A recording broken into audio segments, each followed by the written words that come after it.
Alright, so I decided to give a couple of my centipedes a pinky mouse in order to fatten them up a bit.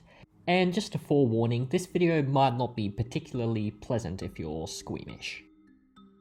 First up is Alva. She is an Ethmostigmus rubripes from around the Cairns area, which is situated in tropical North Queensland. Now, unlike many of the other rubripes variants that exist up north, these Cairns greens don't seem to get particularly large. I myself have never seen one over 15 centimeters. Now, another thing that is definitely worth mentioning in this video is that the pinky mice were pre-killed, and for ethical reasons I never feed live vertebrates to my centipedes, and there is no need to because every centipede I've ever kept will take pre-killed prey, even though some of them do need a bit of persuasion at times.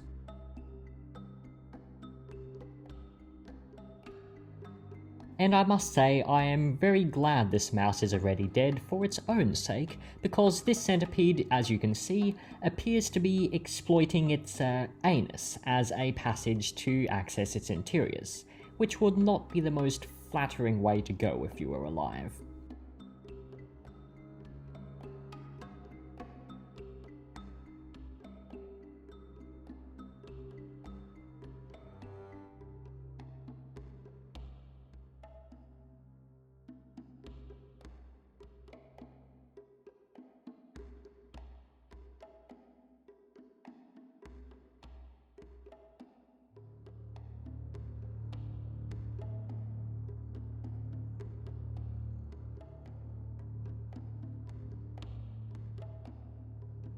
At this point, the centipede has consumed a very substantial amount of the mouse's flesh, and is quite close to filling point.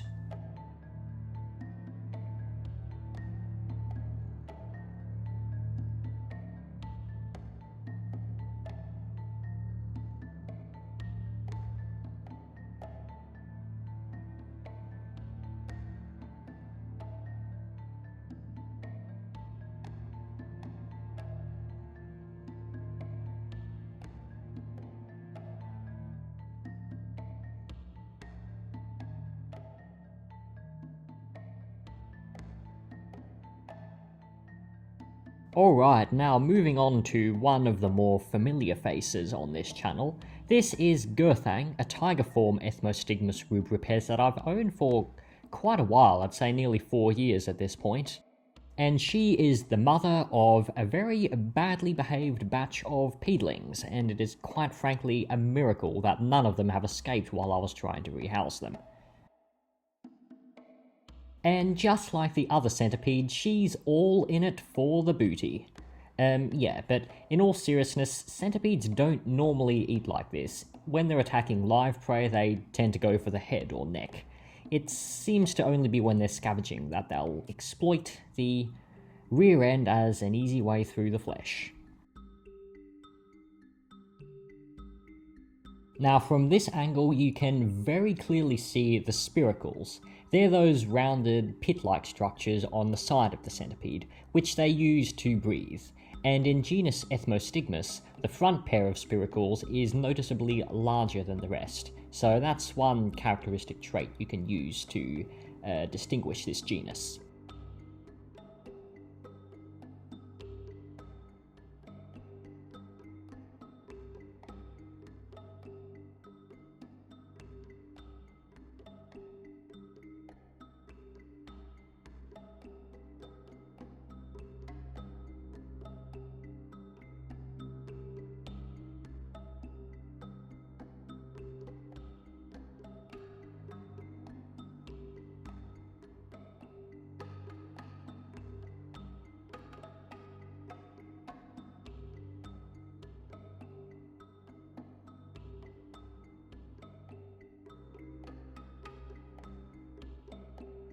By now, the centipede has consumed most of the mouse. As you can see, only the head and a bit of the skin from the rest of the body remains.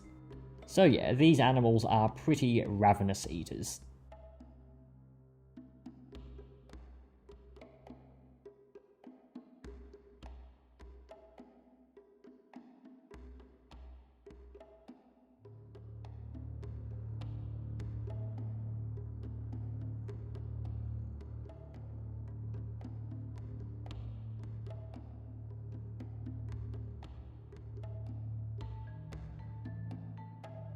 Now, the reason I'm particularly keen on fattening Gurthang up is because she may very well lay another batch of eggs this year. Centipedes do tend to lay multiple batches of eggs year after year. And if that is the case, then of course I want to make sure she's very well fed, because if she does lay eggs, then she won't be eating for quite a while.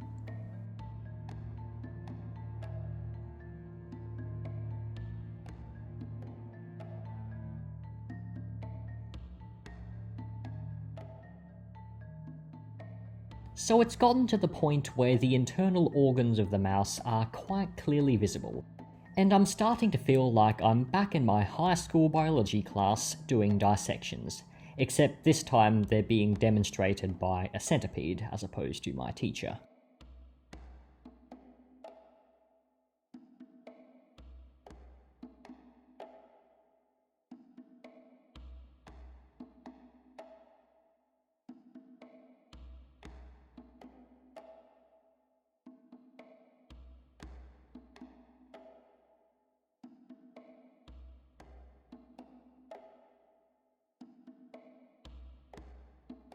Finally, she had her fill, and left me a rather unappetizing mess to clean up.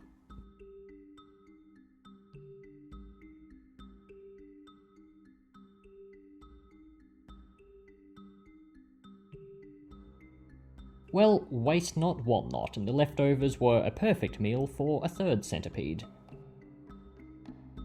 So, with this chunky gold Ethmostigmus rubripes finishing off the leftovers, we'll draw the video to a close here. Thanks for watching, and I will see you again very soon.